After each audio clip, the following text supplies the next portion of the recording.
CBN e a Tecnologia, com Gilberto Sudré. Oferecimento Senac, educação profissional que transforma. Bom dia, Gilberto Sudré.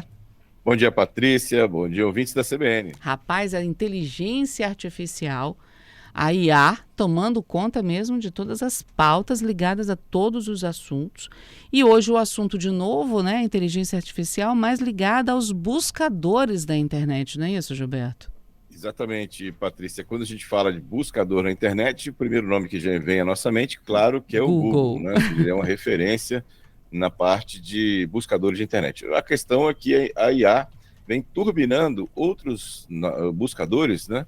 E aí, com isso, né, eles têm melhorado a sua resposta para os usuários. Então, vamos falar aqui de, basicamente, 4 buscadores que agora receberam, né, o apoio ou a ajuda da inteligência artificial para melhorar os seus resultados em relação a isso. Então, alguns buscadores que estão agora utilizando a inteligência artificial para ser, provavelmente, considerados substitutos, né, para o Google, né, em relação a isso, com suas vantagens e desvantagens. Vou começar pelo Bing, aquele buscador que já algum tempo já está no mercado da Microsoft, que agora recebeu a ajuda do Copilot, que é a inteligência artificial do Bing, né? O link dele é o www.bing.com e ele incorporou a tecnologia lá do ChatGPT, né, para isso. E aí ele tem lá uma série de vantagens, como, por exemplo, a parte, os usuários podem fazer perguntas de forma mais natural, receber respostas instantâneas, melhorando a experiência de busca disso aqui. Ele tem uma integração com o Microsoft 365, né, que é interessante, né, aquela ferramenta de automação de escritório da própria Microsoft, que também tem essa integração com a inteligência artificial, né? Uhum. E as respostas do Bing com a inteligência artificial são mais personalizadas, ou seja, ele não olha basicamente como o Google, você faz uma pergunta, ele te dá lá 100, 200 links, né, daquilo que ele achou que era interessante. No caso da IA, ele consegue funcionar, né, de forma mais contextualizada naquela sua pergunta. E aí, alguns contras que ele só funciona se você está conectado à internet, nesse caso, né? E, como qualquer inteligência artificial, ele tem algumas limitações de conhecimento no aprendizado dele, que pode apresentar algumas respostas desatualizadas ou imprecisas. Um outro navegador bem interessante é o You, da yu.com, né, que também é um buscador que agora ele busca mais uma ideia de privacidade do usuário. Também utiliza IA, também tem algumas prós, como por exemplo, como eu falei, ele tem um foco na privacidade, então ele não rastreia as atividades do usuário. Então o que você faz de buscas no you.com, ele não armazena essa informação, né? Você pode personalizar, né, as suas preferências de busca, né, e para ele saber exatamente qual é o tipo de foco que você quer naquela sua pesquisa em relação a isso. Ele tem uma série de integrações com ferramentas e aplicativos também de mercado para isso, né? Como ele é um buscador mais novo, ele tem uma base de dados menor, né? Então esse é um contra dele, né? Ou seja, comparado com o Google ou com o Bing, ele tem uma menor base de dados que pode afetar o resultado que você tem em relação a isso, né? Uhum. Outro buscador também que recebeu agora o apoio da IA é o antigo também DuckDuckGo, né? Um navegador que eu, inclusive, uso bastante, que é o DuckDuckGo, que ele também tem um foco na privacidade. Ele, de novo, também não rastreia suas buscas, né, coleta de dados, né, e aí tem também uma forma de responder mais diretamente ou com questões mais relevantes nesse caso, né? Então, é bem interessante, né? Ele também tem uma base de dados um pouco menor, né, em relação ao Google que no anterior. Mas essa questão da base de dados menor, né, vamos chamar assim, só vai melhorando com o tempo, né? Se eles vão aumentando a abrangência de pesquisa que ele tem na internet, então vai melhorando um pouco mais nessa situação, né? E tem, por último, o Perplexity, chama-se Perplexity.ai, né, um novo também buscador, bem recente, né, que ele tem como objetivo, né, a capacidade de fornecer respostas mais contextualizadas. Então, de novo, né, a IA sempre nesse foco de tentar entender o que o usuário está exatamente buscando, né, e dar uma resposta, não simplesmente links, mas respostas mais contextualizadas nessa questão. Por isso que é importante, né, o uso do IA ganha nessa vantagem, né, isso aqui, né? Entendeu? Nesse caso. E aí a limitação que ele tem, né, é que, como ele é bastante novo, ele tem alguma limitação de entender perguntas mais complexas, né? E também, como ele tem uma base de dados menor, já que ele é mais novo, ele também tem alguma possibilidade de entregar respostas menos complexas, né, ou mais imprecisas nesse caso. Então, essa é a situação. O Google está correndo também atrás disso, está tentando correr atrás para poder melhorar seus resultados de busca também, para fazer frente a essas outras ferramentas também. Uhum. Bom, você falando de buscadores, me veio, sem querer entregar a minha idade, o que foi feito do Alta Vista, do Cadê? Acho que tinha um que se chamava Onde ou Aonde também, eram buscadores antes do Google. Isso, exatamente. Todos esses, assim, tem o Webcrawler também, que era logo no início da internet também tinha essa situação. Todos eles foram, de alguma maneira, incorporados em outras ferramentas, comprados por outras ferramentas, né? E foram incorporados, então, em soluções maiores, né? Então, o Google andou comprando alguns, né? E outras ferramentas também acabaram incorporando essas ferramentas menores. Muitas vezes era uma startup que começou, teve uma boa ideia, tem uma boa infraestrutura, mas ela não tinha, muitas vezes, um recurso para poder expandir o seu negócio de forma mais agressiva, e acaba que um grande player desse de mercado acaba comprando, né, a tecnologia que estava embarcada nessa startup. Uhum.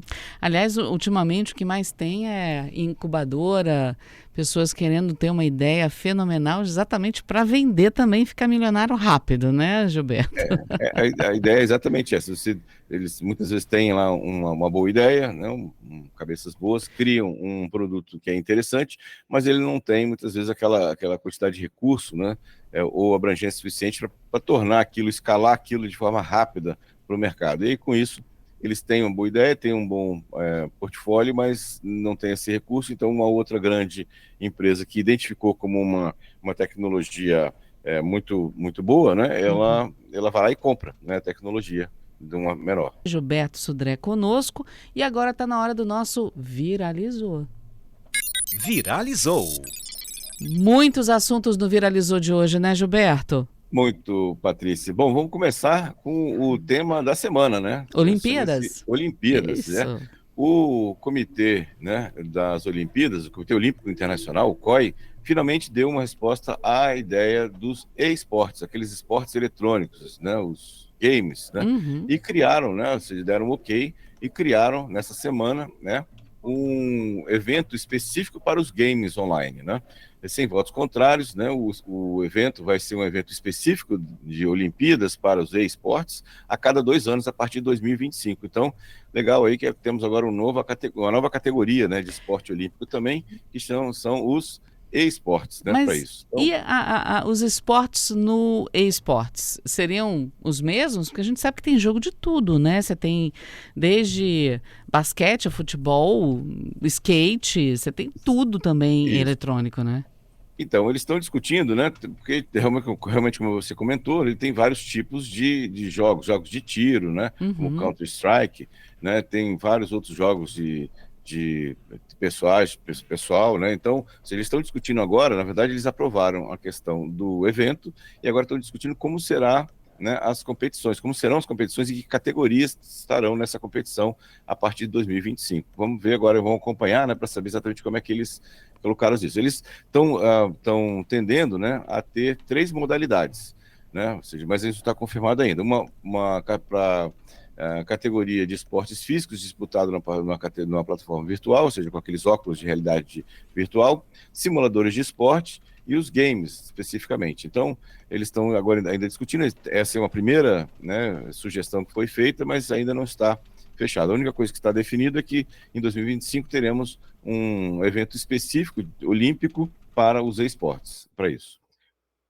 Uma outra notícia que chamou muita atenção essa semana foi que a polícia de São Paulo prendeu um motorista de um carro do golpe, o carro do golpe, né? Que ele era um carro totalmente equipado, né? Uma SUV totalmente equipado, com equipamentos que fraudavam, né, as torres de celular. Então, onde esse carro passava, ele interceptava os telefones celulares e enviava mensagens fraudulentas de SMS para esses aparelhos, com golpes, né? Veja como é que é o nível de sofisticação que chegou Menino, os atacantes, né, que para isso. Então isso? ele passava pela rua e naqueles telefones que estavam próximos do carro, ele tinha uma série de equipamentos internos dentro do carro lá para isso, ele simulava uma torre de celular, né, interferia nas torres de celulares que estavam no local, e aí conseguia enviar mensagens de SMS falsas com phishing para as pessoas que estavam na questão. Ele foi preso, né? E veja que nível de sofisticação que já a criminalidade está chegando para isso. Pois é, usar essa inteligência toda para o bem, nada, né? Agora Nada, pro dinheiro exatamente. fácil, né?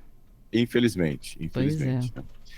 Voltando à ideia dos Jogos Olímpicos, agora os Jogos Olímpicos, né, do mundo real, né, para isso, né, o cybercrime está de olho nos Jogos Olímpicos, por duas questões. A primeira, né, usando os Jogos Olímpicos como motivo para phishing, então cuidado quando você receber algumas mensagens com um título ou com um tema de Jogos Olímpicos, pode ser que essa mensagem seja um phishing, seja uma mensagem falsa, né, para isso, tentando roubar você. E também os organizadores dos Jogos Olímpicos estão extremamente preocupados, porque eles têm agora uma questão de talvez seja o número recorde de ataques, né? A gente teve lá ataques em massa, né, de 212 milhões nos Jogos de Londres, 2012, nos Jogos de Tóquio foram mais de 4 bilhões de tentativas de ataque, né, em 2020, e agora a expectativa é que seja mais do que isso, né, tentativas de invasão dos sistemas de contagem, os sistemas de controle lá da Olimpíadas, então eles estão bastante preocupados com essa situação. E cuidado com as mensagens em relação a isso, né? Uhum. E uma última notícia dessa semana que é curiosa. A gente acompanhou, né, até comentou na quarta-feira sobre aquele apagão que teve lá da CrowdStrike, né, para isso. Então, muitas empresas ficaram fechadas e paralisadas porque os computadores ficaram paralisados.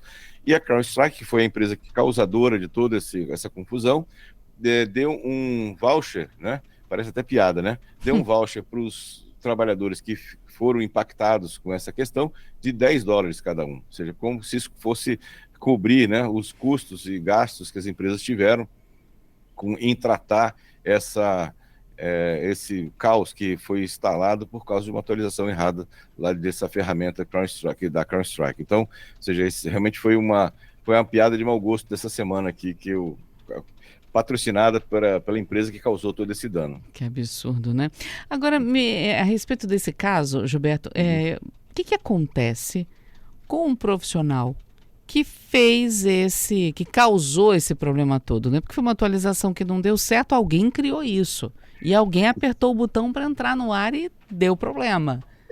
A gente sabe que, sim, foi uma atualização que não foi bem testada, né? E assim, a CrowdStrike está tentando jogar a culpa em uma série de outras empresas, quando na verdade a culpa é dela. Então, a atualização é dela, ela que tinha que ter testado isso antes de colocar em produção, né? Para os equipamentos lá para isso. E ela, assim, a gente não sabe quem foi a pessoa dentro da CrowdStrike, a gente sabe que houve uma falha interna de teste, né? Eles não testaram adequadamente essa atualização e foi propagada para todos os computadores lá, causando todo esse apagão. A gente vê como isso é uma questão, né, que sim, a gente está muito vulnerável a isso. Só fazendo uma comparação também, né? Tudo isso foi possível também, todo esse caos foi possível porque o Windows lida de uma forma diferente com as atualizações, né, que são feitas, né? Porque no caso especificamente desse equipamento, desse software, ele tinha o acesso interno ao Windows. Então, quando ele falhou, ele causou que o Windows também falhasse, apesar de não ter sido uma culpa da Microsoft, né, mas a arquitetura interna do Windows causou essa situação. Se fosse, por exemplo, em outra plataforma como o Mac, né, ou como o Linux, né, isso não aconteceria, né, essa situação não aconteceria, mesmo com a atualização errada. Rapaz, que dor de cabeça, hein? Exatamente, foi mesmo. Cabeça. Porque assim, a correção também não era automática. A correção tinha que ser manual. Cada equipamento teve que ser acessado manualmente para que fosse retornada a situação anterior à atualização. Não, e foi uma coisa que começou para muita gente na noite anterior, em muitos lugares, em muitos países, só foi acertar no final da tarde do dia seguinte. Isso. Aeroporto, por exemplo, né? Aeroporto só voltou à normalidade no final da tarde, vários deles. Exatamente. Assim, a informação que a gente tem é que a coisa começou a dar errado às 4 horas da manhã de quinta-feira, né? Então, da noite, na verdade, a virada, né? De quinta para sexta-feira. né, quando houve atualização. E daí para frente tudo deu errado. Giovanni Abrantes está brincando com a gente aqui, dizendo que foi o dia que a Skynet adquiriu consciência, né? Que é tudo culpa do estagiário. Você sabe que da última vez que a gente brincou aqui com Skynet, teve gente aqui no estúdio procurando saber o que era Skynet, porque não era dessa época, não era nem nascido. Olha só, Gilberto. Olha só, viu? Isso faz parte da história da internet já. Isso aí, né? Mas dessa vez eu diria que não foi culpa do estagiário, viu? Foi alguém bem mais graduado do que o estagiário que causou todo esse problema. Gilberto, querido, obrigada mais uma vez por estar conosco, hein, meu anjo? Bom final de semana para você. Obrigado, Patrícia. Obrigado aos ouvintes pela audiência. Um excelente final de semana para todos. E quarta-feira estamos de volta com mais tecnologia. Até quarta.